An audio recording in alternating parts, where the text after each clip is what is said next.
Brought to you by Penguin.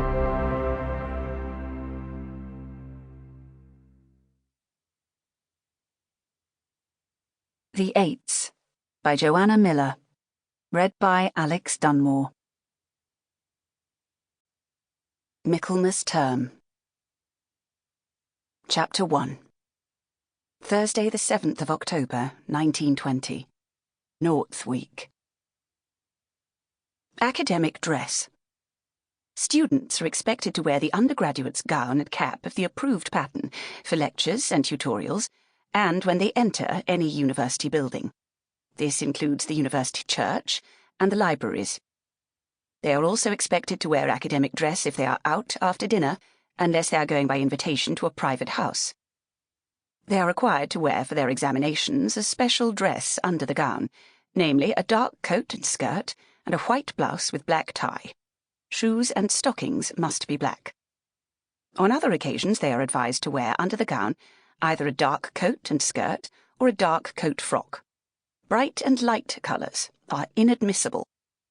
Caps are retained where the male undergraduate removes his, for example in university ceremonies. Caps and gowns can be ordered from Oxford tailors and from Messrs. Eade and Ravenscroft, 93 and 94, Chancery Road, London. Students with the status of scholar should wear the scholar's and not the commoner's gown. Miss E. F. Jordan, Principal. The square cap, made of wool, is an odd sort of thing. Floppy but pointed at four corners. There is no brim, just a thick felt band secured by a button on either side. Does the band go at the front or back? She has no idea. All she knows is when she puts it on, she resembles a rotund Tudor courtier in a Hans Holbein portrait, which is surely not the intended effect.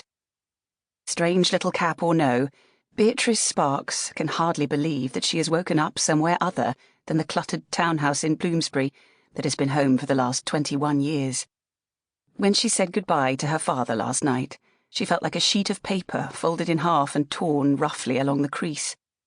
Two smaller versions of herself exist now, each with an edge that is undefined and feathery. Her first day at St. Hugh's is an opportunity to rewrite one of these pages. The mirror on the bedsitter wall is so small that she is forced to back all the way across the room in order to get a glimpse of herself in her commoner's gown. Sold by mail order, the gown sits at her waist rather than the regulation hip and cuts tightly into the shoulders of her jacket. She will simply have to buy a man's size instead. But she is used to the accoutrements of life being ill-fitting. Last night, as she tried to sleep, her feet tangled repeatedly with the cold metal rungs of the bedstead. Nobody could ever label Beatrice an average woman. She has inherited her 6-foot stature from her father and her hearty appetite for politics from her mother. To be the daughter of a former student of the college is something, she supposes. A militant suffragette, disciple of Mrs. Pankhurst and alumna of the Hunger Strike Brigade, Beatrice's mother is a woman of considerable renown, who believes in equality for women in education. Hence there was never any doubt that Beatrice would apply for Oxford, regardless of whether or not matriculation was possible. Thankfully, to her mother's satisfaction, both those expectations have become a reality. Most women, and men, are intimidated by Edith Sparks, and as Beatrice knows to her cost, she is a hard woman to please. Fortunately, after more than 20 years of marriage, her husband is still besotted. Today is unusual, because Beatrice is not the sort of person that history happens to. She has certainly witnessed it in the making, her mother has seen to that, but usually from the sidelines. Beatrice may be fluent in ancient Greek, propagate orchids in her own greenhouse, attend debates in the House of Commons, and type begging letters on behalf of Serbian orphans. But she has never lived alongside other young women. An only child, she has the singular qualification of having absolutely no friends her own age. What she has discovered of friendship comes from observing her mother's relationships. It occurs to her that these are rather like cocoa. Some are too strong, some too weak, and some spoil if left too long. Some even burn the tongue.